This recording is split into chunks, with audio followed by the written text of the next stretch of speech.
All right, taking a break from watching the movie Speed. If you've never seen Speed with Keanu Reeves, that is a great movie. Like, I love that movie. I also got requests to do this, not in my truck anymore because the audio wasn't coming out good. So, back to the living room, dog's outside. I can actually hear her crying, but that's okay. So, this is going to be two bench days put together into one. A lot of the same thing.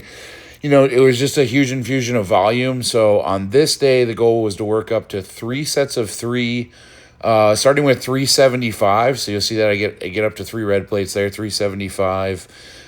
Three sets of three, and then a drop down of I think it was 360 for three sets of three. This day went really well. I was really happy with this. This was probably the best bench day we've had in the whole prep.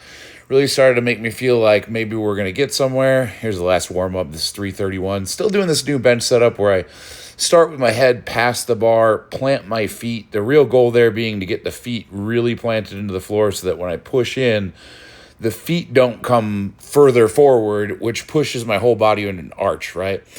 The big thing that I'm finding with this is yes, it gets the feet behind the hips or behind the butt more, but what it's also doing is pushing me into an arch. And what an arch really is, it's not just the arch of your lower back, it's scapular retraction, it's shoulders down and back, which is really important because I notice basically from some of my better benchers, which a lot of them are my girls. So I have Natalie and Trinity, really, really, really great benchers, and their elbow control is really good. Especially Trinity because she has long arms and she still has incredible control with her elbows. But it doesn't actually come from the elbows. And I was watching Colton Edinbrook's coach, Tom, I forget his last name now. Awesome guy, produces a bunch of podcasts where it's just him talking. And he was explaining what makes a cue good or bad. A cue being something you can tell a lifter. And he said, for example, telling somebody to bend the bar, which is a really old school common cue, is a bad cue. And the reason it's a bad cue is because what's the goal, really? The goal is you're trying to get the lifter to engage their lats or scapular retraction, shoulders back and down. But you could bend the bar or make that attempt to bend the bar without actually doing that. You could just turn your forearms and put pressure that way, and then that cue would be useless. So I'm working on for myself and for my lifters, talking about cues that work. By the way, here's this was Seal Rose. This was programmed 245 pounds for a 3x10. I did one set of 245, sent it to my coach, and was like, yeah, I'm going up. I did 315, and this video got kind of popular on social media too. And my upper back strength is really, really good. So this was fun. I actually think I could go a little bit heavier than this. My buddy Shane criticized me because it's an incline seal row anyway, so it's not even a real seal row. So basically, I should probably do 500 pounds so I can impress Shane, which is the real goal most of the time I'm in the gym. You got to find the strongest people and try to impress them. So he was unimpressed with 315, so I will work on that. But yeah, so back to the benching, just really working on getting my shoulders down and back. And you see what that does. It pushes the belly and the chest up, and that's part of the arch. And that's really been improving my bench, I feel like. So yeah, on this day, the goal then was to go up. So I did three sets of three.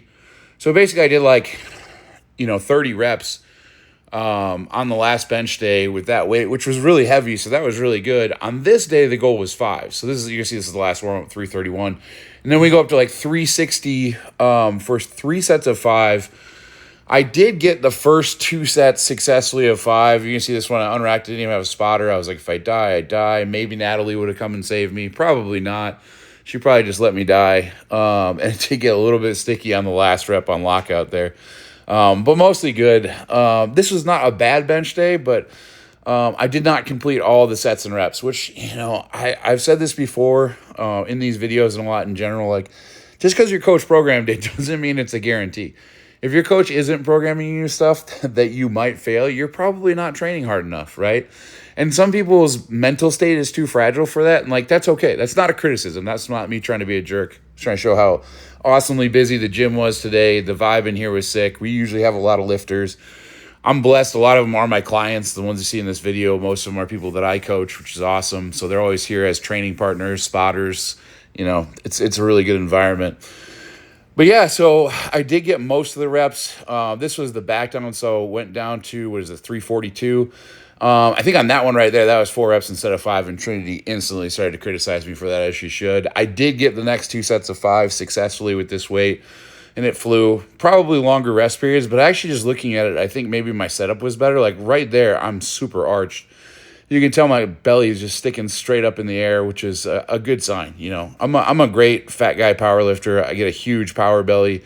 I'd probably be really good in a bench shirt. I've worn a bench shirt one time when I worked out at a multi-play gym, and I was the only guy that could fit in this one guy's shirt, and he was trying to stretch it out. And somebody had asked me recently, like, how much can you do in a shirt versus raw? At that time, I was 405 raw, probably, if I bounced it. Then I touched 600 in that shirt successfully. So definitely you get a lot out of bench shirts, especially if you're a big fat powerlifter with a big old belly. But yeah, so this was AMRAP. I did 2 AMRAPs with 110s, which 110s is pretty light, but it felt good. I got 14 reps, and then I think on the second one I got 12 reps, so pretty cool.